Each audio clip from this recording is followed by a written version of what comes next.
एक शब्द है यास। यास उर्दू में खूब चलता है और यास दो शब्द हैं, एक तो अरबी से आया हुआ यास है और दूसरा फ़ारसी से आया हुआ यास है। दोनों की स्पेलिंग सेम है। फ़ारसी वाले यास का मतलब है चमेली यानी जैस्मिन, हिंदी में कहूँ तो नव मल्लिका। और अरबी वाले यास का मतलब है निराशा, नैराश्य, नाउमीदी, डिस्पेयर, फियर, टेरर वगैरह। इससे बनने वाले कुछ शब्द जानिए।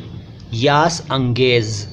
यास अंगेज़ अरबी और फ़ारसी शब्दों का मिलन है, मतलब यास अरबी का और अंगेज़ फ़ारसी का मिलकर बना यास अंगेज़, और इसका मतलब हुआ निराशा उत्पन्न करने वाला, निराशाजनक, नाउमीदी पैदा करने वाला।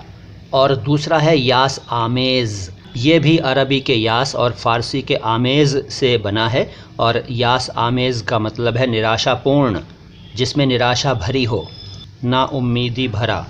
इसके बाद एक शब्द इससे बनता है यास कुल्ली।